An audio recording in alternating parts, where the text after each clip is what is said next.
So I finally finished Assassin's Creed Valhalla's story. I'm nowhere near 100% for the entire game, but man, I finished the game, the ending. I've watched several videos to kind of help explain everything because there's so many moving parts, but it just blew my mind. So I wanted to kind of break it down and share some of the highlights for myself. The last time I felt this kind of epiphany from the end of an Assassin's Creed game has to be the ending of Assassin's Creed 3. I know that AC3's ending wasn't everyone's favorite, but man, Valhalla really delivered. Before we jump in, I think this is obvious, but I do want to say, since I've been doing no spoilers, this video is going to have spoilers galore. All over the place, spoilers. So if you haven't finished the game, don't watch this video. Also, this is not an ending explained video. This is just more my thoughts. I was planning on doing that, but I've already found 2 videos by creators that just did a really good job, and I didn't feel the need to make my own version. That's Walshy's video, where he goes through the ending with the Order of the Ancients and the main story, and then Rhino the Bouncer's video, which really just goes in depth and fully fleshes out and explains all of the Isu lore and that side of it. So highly recommend you check out those videos. Let's start with the gender choice. So this was something that pretty much for me was a mystery up until the very end of the game. And I don't know about you guys, when I was playing through Valhalla, I was constantly waiting for the animus to change. In my playthrough, I chose the middle option, let the animus choose, right? And I was like, when is it gonna change to male? When is it gonna change to male?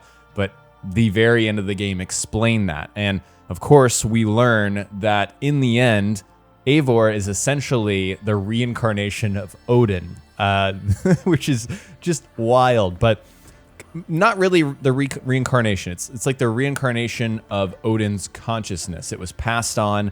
We know now that Odin was a living, breathing, ancient being, an Isu belonging to the Scandinavian kind of sect group of Isu. And in his quest for immortality, he discovered that the only way to survive Ragnarok, the apocalypse in their time, was through this tree of life machine called the Yggdrasil.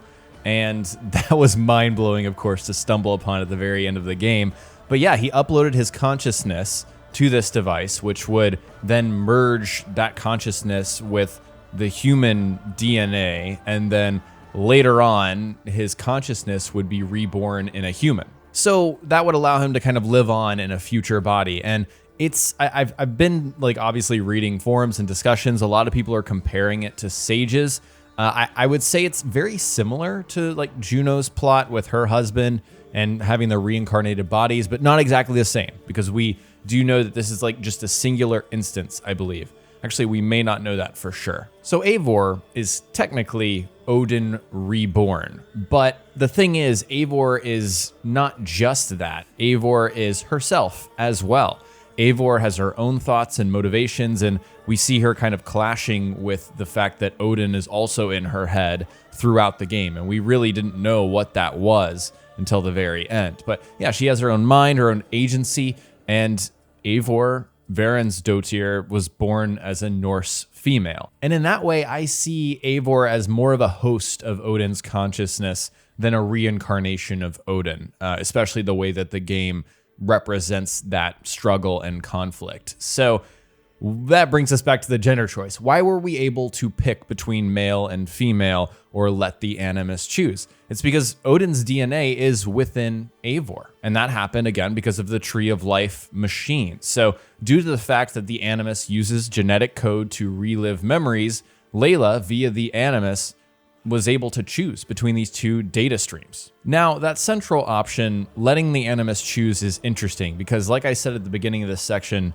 I was expecting for this thing to change more frequently, but now that I understood how this whole, gender option works, it makes sense that it didn't switch. So for me, I think, and a lot of people, this is what we were hoping for. We were hoping for a reason for this choice to be deeply ingrained in the narrative, and I can't see how you're disappointed by this.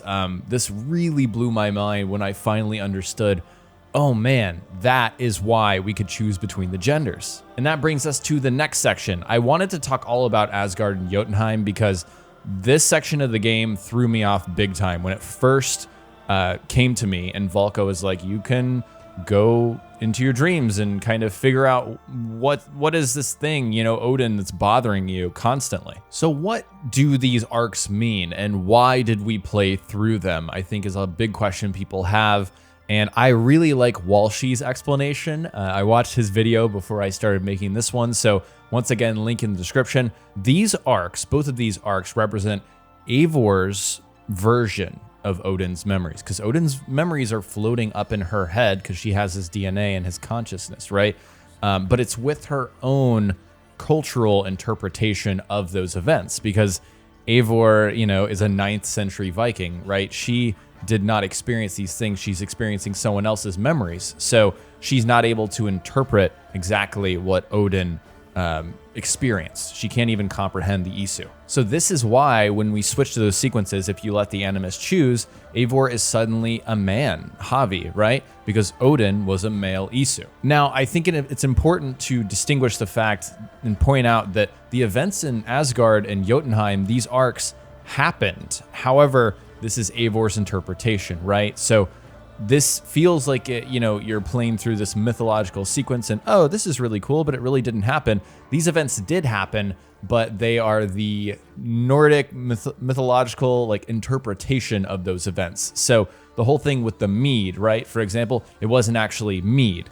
Gunnlodr wasn't Gunnlodr, she was actually Minerva. And she wasn't looking into this, eyeglass thing. That was literally the eye, the Isu machine. What actually happened, and we didn't get to see this, and I've seen a lot of people kind of interpreting the ending and saying, I really would have liked to have seen what actually happened, with the Isu. But in reality, Odin, Thor, Tyr, Loki, Freya, all of these characters were Isu, and they belong to their own, Scandinavian group and caste. And we know from previous games that the Isu were not all on good terms with each other. They were actually warring. So it makes sense that they would come up with their own separate solutions to the cataclysm, to the end of the world. So for this Scandinavian group, the Tree of Life was their solution. But yeah, that's why you see copies of Eivor in those arcs. Halfdan is Thor, Tyr is Sigurd, Loki, obviously we find out later,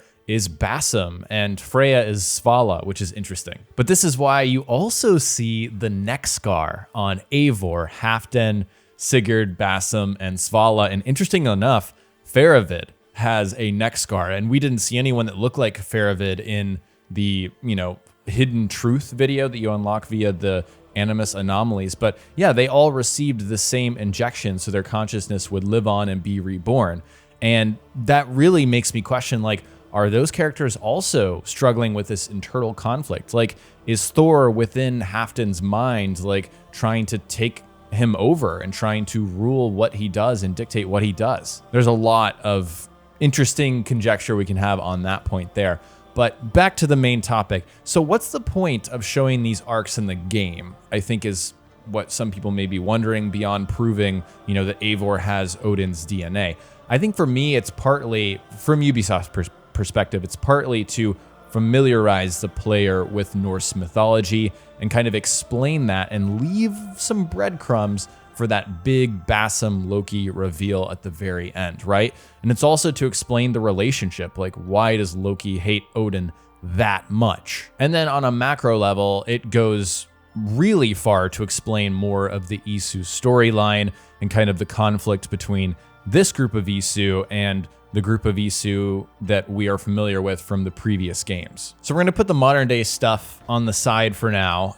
Let's talk about the Templar big bomb that's dropped at the very end of the Order of the Ancients quest line. So after you defeat all of the Order members, it's revealed obviously that Alfred is the Grand Master, but he's a Grand Master that didn't agree with the Order and sought to dismantle it from within, which was a great twist for me. I actually didn't know. I didn't figure out that Alfred was the Grand Master. I kind of wondered, but when that, hit me, I was blown away.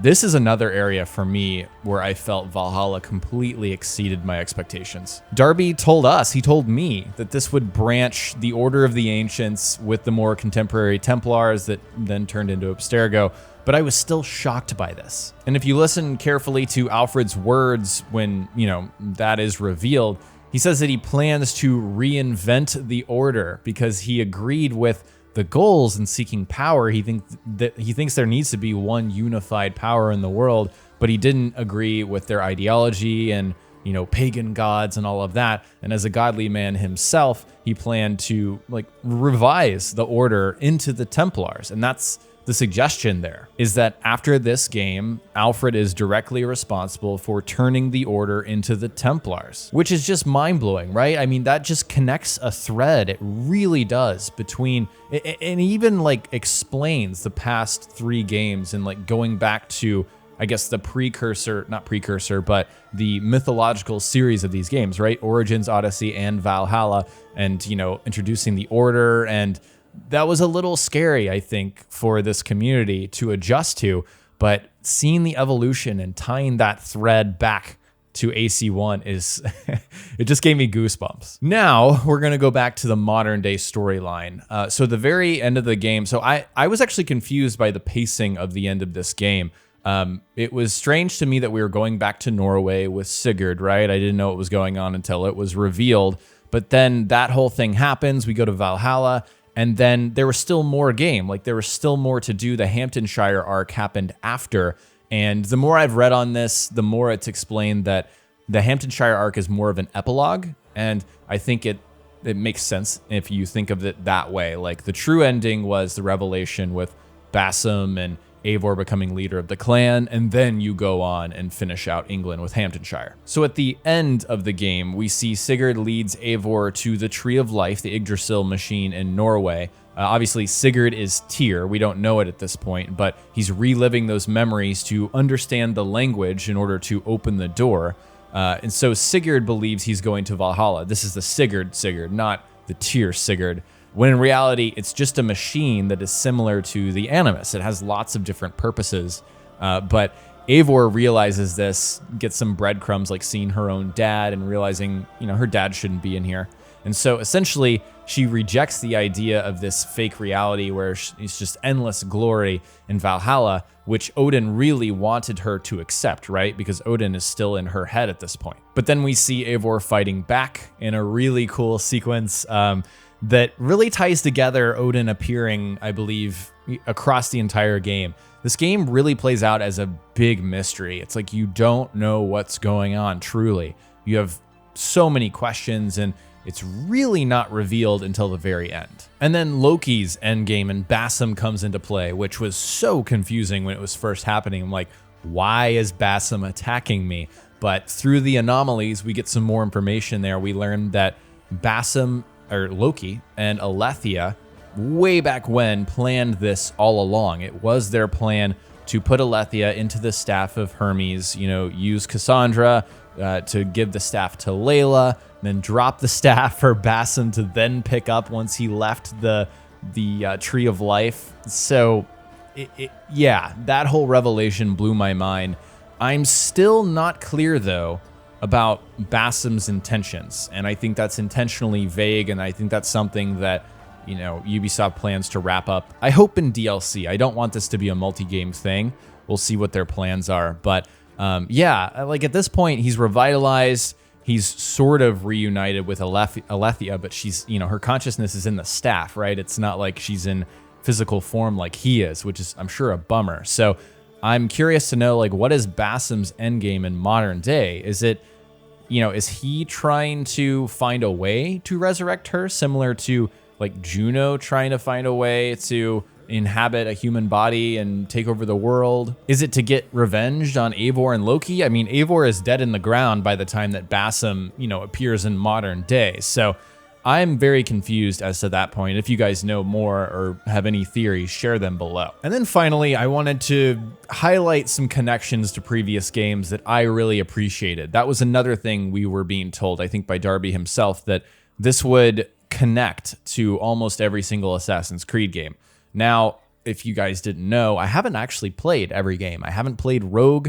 Like, I haven't played the Odyssey DLC, so I'm a little fuzzy on the Isu storyline there. I'm sure you could tell by my explanation of things. But yeah, so first off, the connection to Assassin's Creed 1, we already covered that, really covers the inception of the Templars as we knew them through the first like many games in this series, and also the evolution of the hidden ones to the assassins. And so there's a letter, you talk to Red at the very end. If you guys played it, you know what I'm talking about. Then we actually hear a narration from Bayek talking to, you know, his wife or his ex-wife, you know, and distinguishing the difference between the hidden ones and the assassins. And we can kind of assume that they evolved after that point. So I thought that was really cool to see. And then there's the connection to the Ezio trilogy, which, man, I don't know if you guys caught this while you were playing. I didn't.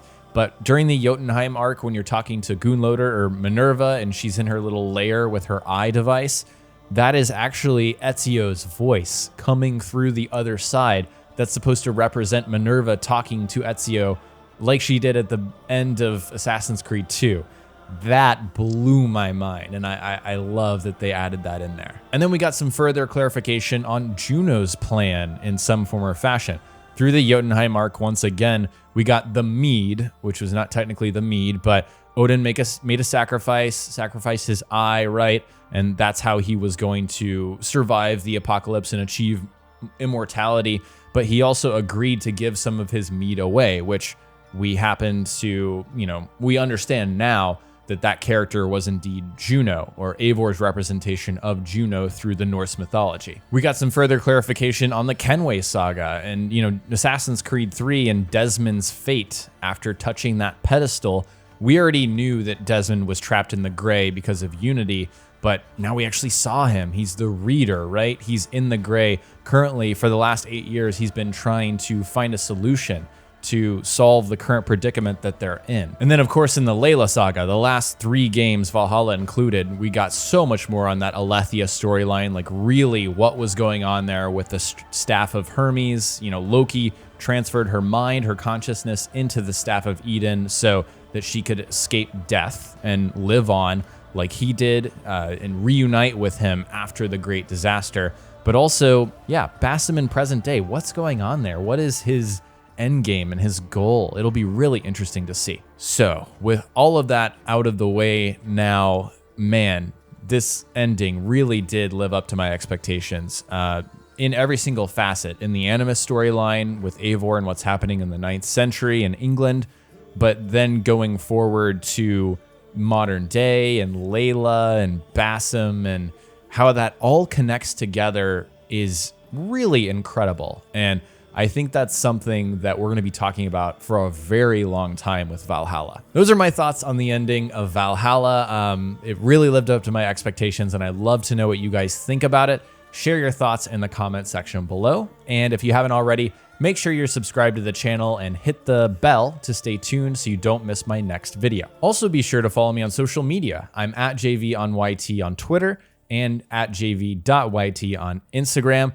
Also join our Discord community. We have been having so much great discussion on the ending of Valhalla. So if you're into that, link is in the description below. Big thanks to my YouTube members, my Ultra fans, Grass, Dave, Deadwalker, Bill, Cam, Cullen, and Jacob. Super fans, Kamal, Casey, Tipsy Sergey, Dan, Karen, and Tarl K. Fans, Matthew, Spyro, JVO, John, Brock, Tia, Level 42, Allura, Ryan, Moonman, and Joe. And supporters, Nightmare, V-Toxic, Taryn, Glenn, Elo Games, Undersittable, Adam, Blaze, Mr. Hollow, Quickness, and Firkin for supporting the channel. If you want to support me further, click the join button below this video. In exchange for your support, you'll unlock custom badges and emotes to use in chat. Check the link in the description for more information. Thank you guys so much for watching, and I'll talk to you next time.